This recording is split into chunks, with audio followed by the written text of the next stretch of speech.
Photo on my refrigerator that my daughter took last spring. I'm standing in front of a display of tulips at the farmer's market on River Street, squinting into the sun, laughing at something the vendor said. My hair is white now, and I've stopped apologizing for it. I look like a woman who belongs to herself. My husband saw that photo once, the week before I filed. He looked at it for a long time without saying anything. Then he set it face down on the counter and walked away. That was the moment I knew I had made the right choice. But I'm getting ahead of myself. Let me start where it actually started, which wasn't with a dramatic fight or a single terrible night. It started the way a slow leak ruins a house. You don't notice until the ceiling comes down. I was 63 years old when my husband Harold retired from the post office after 35 years. He'd been a supervisor the last 12 of those years, which meant he'd spent more than a decade managing schedules, routes, and other people's mistakes. I thought naively that retirement would soften him, that without the stress of work he'd finally relax. Maybe we'd take that trip to the coast of Maine we'd been talking about since our kids were small. Maybe we'd sit on the porch in the evenings and just be quiet together the way we used to be, back when quiet felt like comfort instead of a warning. Instead, he brought the post office home with him. The first sign was small.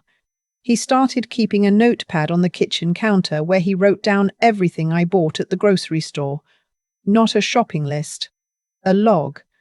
Date, item, price. He called it keeping track of where the money goes. I told myself it was a phase. He'd spent decades managing budgets. He was just adjusting. The second sign was when he took my name off our joint checking account. He didn't tell me. I found out at the ATM outside the Kroger on Henderson Road when my card was declined. I was holding a bag of cat food and a birthday card for my sister, Wanda. The woman behind me in line sighed loud enough that I could hear it. I drove to the bank. The teller, a young man who couldn't have been more than 25, looked at his screen for a long time before he said, very carefully, that my name was no longer listed as an account holder and that I'd need to speak with a branch manager. I sat in that branch manager's office for 45 minutes. The account had been restructured. Harold had done it in person, presented his ID, signed the forms. Everything was legal. There was nothing the bank could do. I drove home and I asked Harold what he had done and why. He was watching a baseball game. He didn't turn it off. He said I'd never been careful with money, that we needed to be smart now that we were on a fixed income, that he would take care of everything. He said it the way you'd explain something to a child who keeps touching the stove. Patient, disappointed that you have to say it at all. I want you to understand something. Harold had never raised a hand to me. He wasn't a screamer, not really. He could go cold and quiet in a way that was worse than yelling, but there were no bruises, no holes in the walls. I had spent 40 years thinking that meant everything was fine, that whatever friction we had was just normal marriage, that I was lucky even. What I didn't understand, not yet, was that there are ways to make a person disappear that leave no marks at all. He gave me $60 a week. He called it a household allowance. $60 for groceries, toiletries, anything I needed. If I needed more, I had to ask. If I asked, he wanted to know exactly what it was for, and if he didn't think it was necessary, the answer was no. New shoes, the ones you have, are fine. My prescription copay went up by $12. Well, let's see if the doctor can prescribe something cheaper. A birthday dinner for Wanda at the Olive Garden. We have food here. I stopped going to the Olive Garden with Wanda. I told her we were watching our budget. She said she understood. I stopped a lot of things gradually without really noticing I was stopping them. My Tuesday morning aerobics class at the Y, $35 a month, not essential. The book club at the public library where I'd volunteered for 18 years, free, but the monthly potluck cost money, and I couldn't contribute, and I was too embarrassed to show up empty-handed 4 months in a row. The Wednesday lunches with my old co-workers from the school district where I'd worked as an administrative assistant for 26 years. It's harder to explain why I stopped those. It wasn't that Harold said I couldn't go. It was that every time I mentioned it, there were questions. Who's going? What restaurant? How much? He never said no outright. He just made it small and exhausting until I stopped wanting to do it. He checked my phone sometimes. Not in a dramatic way, just picked it up off the counter and scrolled while I was in the other room. If I got a text from Wanda that he happened to see, he'd ask what we were talking about. Nothing, I'd say, just catching up. He'd nod, but something in his face would settle in a way I'd learned to read, and I'd find reasons to avoid texting her for a few days after that. Our daughter Melissa called every Sunday from Portland. Harold usually found something to do in the same room during those calls. I got very good at having two conversations at once, the one Melissa could hear and the one I was carefully not having. The worst part is that I was ashamed, not of him, of myself. I had a master's degree. I had worked my entire adult life. I had raised 2 children, managed a household, volunteered at the library, served on the PTA, organized the church's annual food drive for 11 years straight. I was not a stupid woman, and yet I was standing at the Rite Aid pharmacy counter one afternoon, holding a coupon I'd cut from the Sunday circular, calculating whether I could afford my blood pressure medication and the dish soap we were out of, and the answer was no. I could not afford both. And I chose the medication and walked home without the dish soap, and washed the dinner plates with hand soap that night. And I didn't tell Harold, because if I told Harold, he would say we needed to look at whether I really needed that particular medication, or whether there was a cheaper option. I did not tell anyone. The thing that changed happened on a Thursday afternoon in October. I was in the waiting room at my cardiologist's office. I have a mild arrhythmia, nothing serious, but I see Dr. Fuentes every 6 months. The copay had gone up to $55, and I hadn't told Harold because I knew what he'd say. I'd been borrowing from the grocery money for 2 weeks to cover it, which meant I was stretching ground beef and frozen vegetables further than they're meant to go, and I felt hollowed out and tired in a way that wasn't just physical. The woman sitting next to me was about my age, silver haircut, very short. She was reading a paperback, and she had the kind of posture that comes from decades of knowing exactly who she are. After a few minutes, she looked up and said, "You okay, Hon? You look like you're carrying something heavy." I almost said the thing I always said, "I'm fine, just a little tired." Instead, I started crying. Not delicate movie crying, real crying, the embarrassing kind, in a cardiologist's waiting room with 3 other people pretending not to notice. The woman put her book down and didn't say a word. She just passed me the travel pack of Kleenex from her purse and waited. Her name was Lorraine. She was a retired social worker, 71 years old, and she had the particular quality of people who have spent their careers listening. She made you feel like whatever you said would land somewhere safe.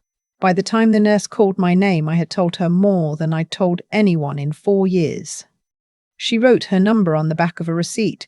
She said there was a women's resource center on Dalton Avenue, a 15-minute bus ride from downtown, and that she volunteered there on Tuesdays and Thursdays. She said I didn't have to be in danger to ask for help. She said financial control was its own kind of danger. I put the receipt in my coat pocket. I didn't tell Harold about it. For 2 weeks, I took it out every few days and looked at it. Lorraine, the number, Dalton Avenue. Then I'd put it back. On a Tuesday in November, while Harold was at his weekly breakfast with his old post office friends, the one standing appointment that took him out of the house for a guaranteed 2 hours, I took the bus to Dalton Avenue. The centre was in a converted house, painted a soft grey with window boxes that still had chrysanthemums in them, even though it was nearly winter. I walked past it once. Then I went back and pushed the door open. Lorraine was there. She stood up when she saw me and said my name, and that was enough to make me feel, for the first time in a very long time, like I was a person someone was glad to see. She introduced me to the centre's director, a woman named June, who had the organized calm of someone who has sat with a lot of women in a lot of storms and knows how to help people find the next step without overwhelming them with all the steps after that. June had reading glasses on a beaded chain and a voice that was good for telling hard truths gently. We sat in her office for an hour and a half. I told her everything: the account, the $60, the questions about every purchase, the phone, the way I'd stopped seeing Wanda, stopped going to water aerobics, stopped being someone who existed outside of Harold's line of sight. June said what we're describing is financial abuse and coercive control. She said it evenly, the way a doctor reads a diagnosis, not to scare you, but to name the thing accurately so you can figure out what to do about it. I said, "But he's never hurt me." She said, "This is hurting you." I started going to the center every Tuesday. We made a plan, and making a plan, having a specific sequence of concrete steps, something to do with my hands and my days, was the thing that kept me from feeling like I was simply waiting to disappear. The first thing I needed was documents. Harold kept everything in a locked fireproof box in the closet of his home office. Our marriage certificate, my social security card, my birth certificate, the deed to the house, our retirement account statements, his pension paperwork. I had not seen any of it in years. He'd begun handling everything after he retired, and I'd let him because it was easier, because asking questions cost me something, and eventually I stopped asking. June connected me with a woman named Barbara, a paralegal at a law firm that did pro bono work for the center twice a month. Barbara was methodical and unhurried, and she explained that under Georgia law, our assets accumulated during the marriage were considered marital property. She explained what equitable distribution meant. She explained that I could petition for temporary support during separation. She explained that I had rights I hadn't known I had, because no one had ever told me I needed to know them. Finding the key to Harold's fireproof box took me 3 Tuesdays. I knew it had to be somewhere in that office. He was a methodical man. He wouldn't hide the key somewhere he couldn't easily retrieve it. I found it taped to the back of the middle desk drawer, inside an envelope marked "Miss Receipts." Of course. Orderly, right where he could find it, completely invisible to anyone who didn't know to look. On the 4th Tuesday, I opened the box while Harold was at breakfast. My hands were steady in a way that surprised me. I took everything to the copy shop 2 blocks from the bus stop, made copies of all of it, tucked the originals back exactly as I'd found them, and was home before Harold's car was in the driveway. I put the copies in a manila envelope that I hid inside a winter boot in the back of my closet, inside a zippered bag, under a folded blanket. Harold did not go in my side of the closet. He had his own system. The second thing I needed was money. Barbara explained that I could open a new account in my own name at a different bank, my name alone, my right, and Harold could not legally access it. What she meant by money was enough to survive on for the first few weeks if I needed to leave quickly. Lorraine quietly helped me open a savings account at a credit union on the other side of town. I put $20 in it the first week from the grocery money, then $15 the next week, then $25. It was slow, it added up. The third thing I needed was somewhere to go. June knew a woman named Harriet who had been running a transitional house for women on Sycamore Lane for 11 years. Harriet was 68 years old, a retired school principal, and the kind of person who could look at you for 30 seconds and know exactly what you needed without making you feel examined. The house had 4 rooms. She charged $50 a week for women in transition. She didn't ask for references. I visited on a Tuesday afternoon when Lorraine drove me over. It was a white craftsman bungalow with a covered porch and a big kitchen and 2 other women living there at the time, both quiet and kind. My room had a twin bed with a quilt on it and a window that looked out onto a magnolia tree. There was a small desk in the corner. I said yes.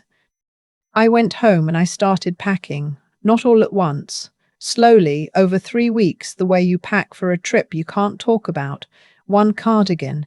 My mother's amber necklace that I kept in a zipped pocket Harold didn't know about. The small album of photos from when Melissa and her brother Kevin were young. My father's reading glasses, broken, both lenses scratched, completely useless, but I couldn't leave them. The documents, in their envelope, moved from the winter boot to the bottom of my tote bag. I started keeping my tote bag in the car. What fits in a life when you strip it down? Not as much as you'd think. Everything that mattered to me fit in one wheelie bag and a tote. I found that both devastating and clarifying. I picked a Friday. Harold's had a standing 10 a.m. tea time at the golf course every other Friday with his friend Warren, 4 hours at minimum, usually closer to 5 by the time they finished and had lunch in the clubhouse. I had never envied him that time before. I envied it now, Paus. The Thursday night before, I made pot roast for dinner, his favourite. I set the table properly with the good placemats. He ate 2 servings and said it was good, which for Harold was high praise, and I sat across from him and watched him eat, and felt something I can only describe as the particular sadness of finishing something that should have ended better. He went to bed at 10. I stayed up. I went through the house in the dark, not to take anything else, just to say goodbye to the version of myself who had lived there. The kitchen where I'd made 12 years of dinners. The corner of the living room where I used to read before I stopped reading because Harold would ask what the book was about, and I'd feel vaguely guilty for doing something he hadn't sanctioned. The bedroom where I'd learned to breathe shallow, to stay close to the edge of the mattress, to be small. Friday morning I made him coffee. He left for the golf course at 9:40. I watched his car turn out of the cul-de-sac. I stood in the kitchen for approximately 90 seconds. Then I got my bag from the car, went upstairs, picked up the wheelie suitcase and walked out. Lorraine was parked at the end of the street. She had brought a thermos of coffee and a breakfast sandwich from the diner on Ponce, and she handed them to me through the window before she even said hello. We drove to Sycamore Lane without talking much. I ate the sandwich. The coffee was too hot, but I drank it anyway because having something warm to hold felt important. Harriet met us at the door. She showed me to my room. The magnolia outside the window was bare in November, but the branches made a nice shape against the grey sky.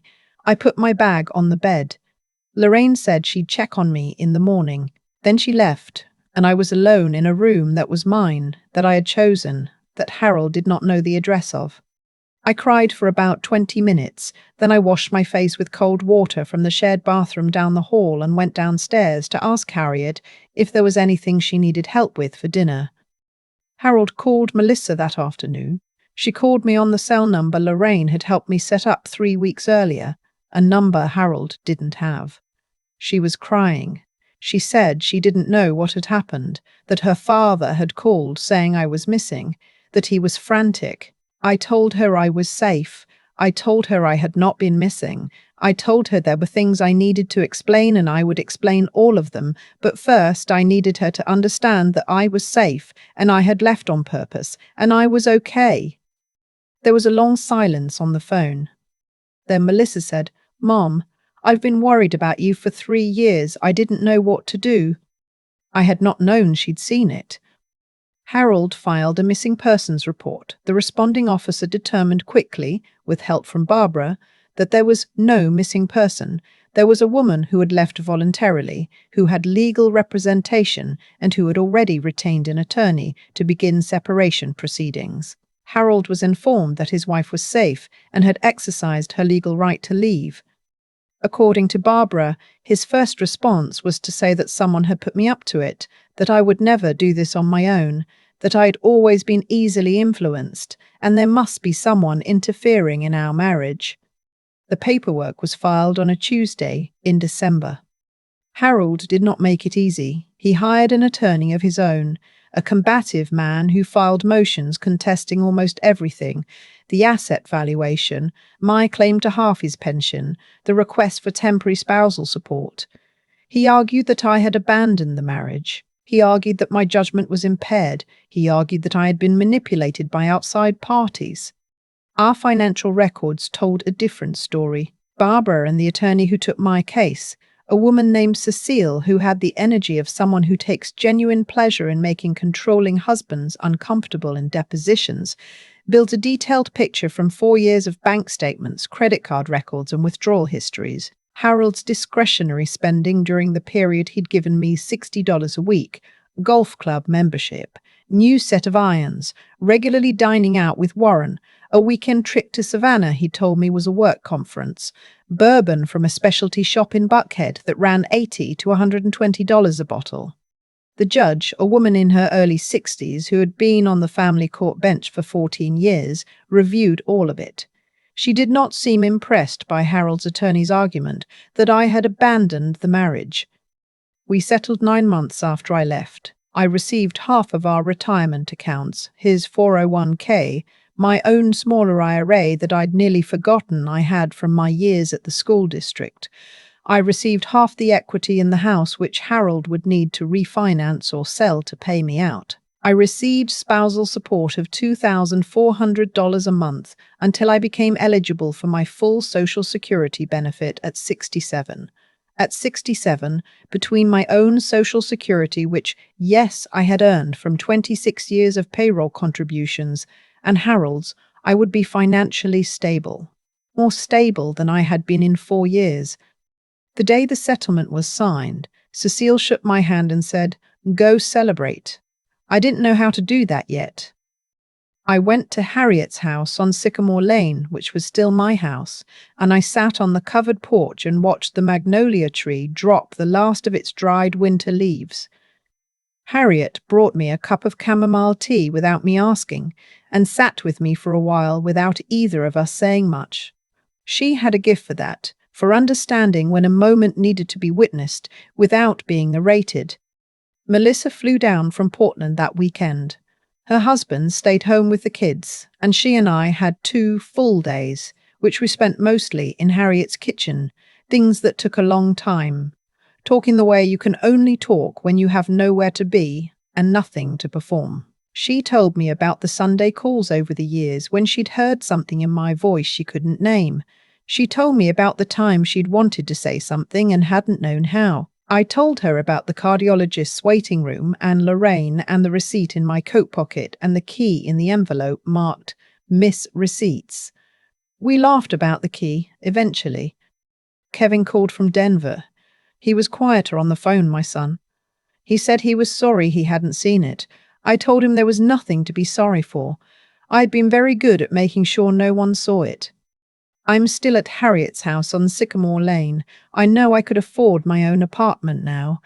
I've looked at a few listings, but there's something I'm not ready to give up yet. The sound of other people moving around the kitchen in the morning, the way Harriet leaves the porch light on if you're out after dark, the dinners where we talk about our days, and none of us are performing anything for anyone. I'm not lonely. I had forgotten what it felt like to not be lonely while technically living with someone. Wanda came up from Macon in February. We sat in Harriet's garden under a blanket with 2 cups of tea, and we talked for 6 hours straight. She had written me letters, she said, 3 or 4 a year. She'd assumed I hadn't responded because I was angry with her about something, and she'd never been able to figure out what. I told her Harold had managed the mail. The expression on her face when I said that, I won't describe it, but she held my hand for a long time after, and we agreed that we would talk every week on Sundays, and we have not missed a Sunday since. I found a part-time position at the public library on Ashby Street, doing what I did for years before I retired, helping with administrative work, organizing programming, covering the reference desk on Tuesday and Thursday afternoons. It doesn't pay much, it doesn't matter. It's mine. I have a badge with my name on it. People say good morning to me when I walk in. Last month, Lorraine asked if I would consider sitting in on some of the center's intake appointments. Not to counsel anyone, just to be a presence. Someone who could say I was here too when I left and I'm standing in front of you right now. I said yes before she finished asking. I sat in my first appointment on a Tuesday in March. The woman across from me was in her late 50s, well-dressed, soft-spoken. She kept apologizing for crying. She kept saying she wasn't sure she even had the right to be there, that it wasn't like he hit her. I passed her the box of tissues on the table between us. I let her talk. When she was finished, I said, I know, I sat in that chair 8 months ago. I didn't think I had the right either. There is a photograph on my refrigerator now. The one Melissa took at the farmer's market on River Street. I look at it sometimes when I'm making my morning coffee, just me and the tulips in the sun, laughing at something, unheld by anything. I kept that photo. I printed it out and put it up myself with a magnet shaped like a peach because I live in Georgia and I have earned the right to own a ridiculous magnet. Harold can have the house. He can have the bourbon and the golf clubs and whatever remains of the story he tells himself about the kind of man he is. I'm 64 years old. I have a badge with my name on it. I sit on a porch with women who know what it costs to get there. I talk to my sister every Sunday. I kept telling myself all those years that I was waiting for the right time to say something, do something, become something other than what I'd been shrunk down to. What I understand now is that there is no right time. There is only a Tuesday when Lorraine passes you a box of Kleenex in a waiting room and you are finally tired enough, finally hollowed out enough to let someone see the truth of what's been happening. That Tuesday saved my life, and now I show up on Tuesdays so I can be someone else's. I think about Lorraine sometimes. The way she passed me that travel pack of Kleenex in a waiting room without making me feel small for needing it. She didn't fix anything in that moment. She just stayed. And I've come to believe that staying, really staying present for another person without flinching, is one of the most decent things a human being can do. Harold never learned that. He knew how to manage and account for and supervise. He never learned how to simply stay. What happened to us wasn't an accident and it wasn't a mystery. When one person in a marriage decides that control is the same thing as love, the other person slowly stops existing. I let it happen, not because I was weak, but because I had spent so long being told that my judgment was unreliable that I started to believe it. That's what coercive control actually does. It doesn't overpower you all at once. It just keeps asking small questions in a patient tone until you forget you ever had answers of your own. But here's what I also know. The part of me that walked into that women's centre on Dalton Avenue, the part that found the key taped behind the desk drawer and made copies with shaking hands and quietly opened a credit union account across town, that part was always there. I hadn't lost my capacity to think clearly. I had just stopped trusting it. Learning to trust it again was the hardest and most important thing I've ever done. There's a version of intelligence that has nothing to do with degrees or test scores. It's the kind that looks at your own life clearly, without looking away from the uncomfortable parts. It's what Barbara used when she read 4 years of bank statements and built a picture Harold couldn't argue his way out of. It's what Harriet used every time she looked at a woman who'd just walked through her door and knew exactly what she needed without being told. I had to learn to use it on myself, to look at my own situation clearly and say, this is what it is, and I am going to figure out what comes next. And then came the doing of it, the actual getting up and moving, week after week, when everything in me wanted to believe it wasn't really that bad, that it would get better on its own, that I was overreacting.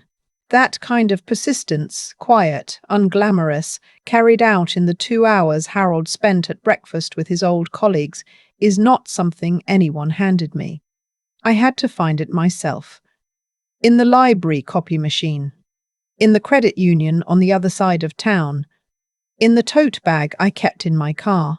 In the Friday morning I stood in my kitchen for 90 seconds and then picked up my bag and walked out. I'm 64 years old and I have earned things I never had before, not the settlement, not the spousal support, though those matter. I mean the Tuesday afternoons at the library reference desk, the Sunday calls with Wanda that we haven't missed once, the photograph on the refrigerator where I am laughing in the sun and answering to no one. These things exist because of choices I made, step by careful step, when I had almost nothing and didn't know if any of it would work. It worked. If you are sitting somewhere right now recognizing your own life in this story, I want you to hear this. You are not overreacting. You are not too old. You are not too far gone. The capacity to think your way through it, to hold on long enough to find the next step, to get up on one more Tuesday, that is still in you. I know because it was still in me, even after years of being told otherwise. It was there all along. I just had to decide to use it.